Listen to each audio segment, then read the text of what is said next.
Hello, everyone, and welcome. Today, we're going on a journey, an archaeological expedition, really, all the way back in time. We're going to explore the foundational shifts that built one of the world's most enduring civilizations. We'll trace the incredible story of Japan from its very first inhabitants right up to the age of the shoguns. To really get Japan, you have to start with this simple but incredibly powerful idea. The fact that it's an island nation, an archipelago, has always been a major character in its story. This geography has led to these long periods of isolation, which allowed a totally unique culture to develop. But it also made Japan a magnet for transformative ideas, technologies, and people from the continent. And that really brings us to the heart of our question for today. As we look at the evidence, I want you to keep this theme right at the front of your mind. It's this constant push and pull, this dance between being alone and being connected, that really forged the Japan we know. So, here's our roadmap. We're going to start at the very beginning with Ice Age hunters, then we'll track the invention of pottery, witness a complete agricultural revolution, and finally see how all of that led to a unified state and the rule of the samurai. Sound good? Okay, let's dive in. Our story kicks off in the Paleolithic period.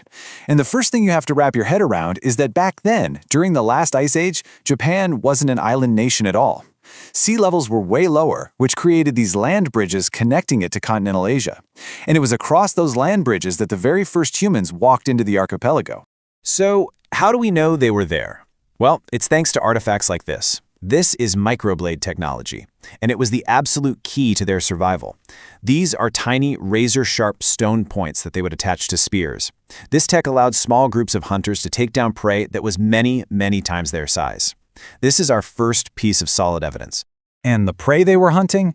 It was seriously impressive. This was not the Japan you might picture today. It was a colder, tougher place, and it was roamed by massive creatures like Noman elephants and giant deer. These early people were highly skilled hunters living in a very different world. Then the world started to warm up. The glaciers melted, the seas rose, and poof, those land bridges were gone. Japan was now an archipelago, totally isolated. But here's the amazing part. That isolation didn't lead to stagnation. No, it sparked a wave of homegrown innovation that defines what we call the Jomon period. Now, let's look at the artifact that gives this whole period its name. This is jomon, or cord-marked pottery, and it is the oldest pottery ever found, anywhere in the world. But it is so much more than just a pot. This simple piece of tech was a complete game changer. For the first time, people could boil and cook a much wider range of foods, like making stews or getting bitter tannins out of nuts, unlocking all these new sources of nutrition. And this innovation supported an incredibly stable way of life. For over 10,000 years, the Jomon people thrived as these sophisticated hunter-gatherers. They lived in semi-permanent villages, and they were masters of using the rich resources of both the land and the sea. They truly mastered their isolated world. The next huge transformation wasn't caused by the climate, it was caused by contact. New groups of migrants started arriving from the Korean peninsula, and they brought with them this revolutionary package of technology and ideas that would completely remake the islands. And wow, this chart just perfectly shows how dramatic that shift was. The newcomers, who we call the yayoi people, brought intensive wet rice farming, metal tools, and totally new ways of organizing society. We're not talking about a slow evolution here. This was a complete societal overhaul that basically replaced the Jomon way of life. Just look at the impact on the population. The stability and the food surplus that came from wet rice farming fueled an absolute population explosion. The number of people living on the archipelago increased more than 10 times in just a few hundred years. This was the foundation for everything that came next. You know, for an archaeologist, some of the most powerful evidence you can find isn't in the ground. It's in the human body itself. The shift from a Jomon hunter-gatherer diet to a yayoi agricultural diet was so huge, you can literally read it in their bones. So this is the crucial takeaway. The agricultural revolution literally reshaped the people of Japan. You look at jomon skeletons, and you see these really strong, robust jaws from chewing tough foods. Then you look at yayoi skeletons, and they have more delicate features from eating a diet of soft-cooked rice. They were even, on average, significantly taller. So, how does this all tie together? Well, that agricultural surplus and the booming population of the Yayoi period led almost inevitably to the rise of powerful clans and chiefdoms. This process eventually leads us to the Kofun period, an era defined by the emergence of a centralized state that was capable of truly monumental construction projects.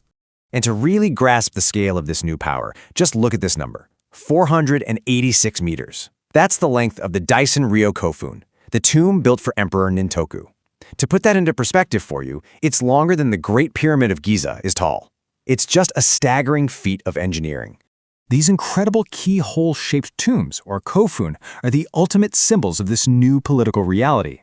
They are basically giant billboards proving the existence of a state, led by the Yamato clan, that had the authority to command huge labor forces and had the resources to bury their leaders with precious goods, a lot of them imported from Korea. Okay, now we're going to jump forward several centuries. After the era of grand tombs, a very sophisticated imperial court develops. But here's the twist. While the court aristocrats in Kyoto were busy focusing on poetry and high culture, real power, well, it started to drain away from the capital. It shifted into the hands of provincial warrior clans, the samurai. This is the pivot from architectural power to raw military might. And this created a political system that is uniquely Japanese. You had the emperor and his imperial court in Kyoto, who were still the symbolic and religious head of the nation, but the actual day-to-day administrative and military power was held by a military dictator, the shogun, who ruled from his own headquarters in a place called Kamakura. After about a century of brutal civil war, Japan was finally unified by the Tokugawa clan. To make sure their rule would stick, they set up a new shogunate in Edo, which is modern-day Tokyo, and they engineered a society built for one single purpose: stability. The bedrock of this stability was a super-rigid, four-tiered social hierarchy based on Confucian ideas. It wasn't just a class system, it was a philosophical statement. At the very top, you have the samurai, who were no longer just warriors, but now administrators. Below them, the farmers, because they were seen as the productive backbone of the nation. Then came the artisans, and finally, right at the bottom, the merchants. And this social order was locked in place with some very clever policies. Regional lords were actually forced to spend every other year in the capital, which was a huge financial drain that kept them under control. And bringing us back to our central theme, the country was almost completely sealed off from the outside world for over 250 years, creating a long, uninterrupted period of peace. And so, our journey through ancient Japan comes to an end. We've seen a civilization shaped by its geography, completely transformed by migration and technology, and stabilized by incredible political ingenuity.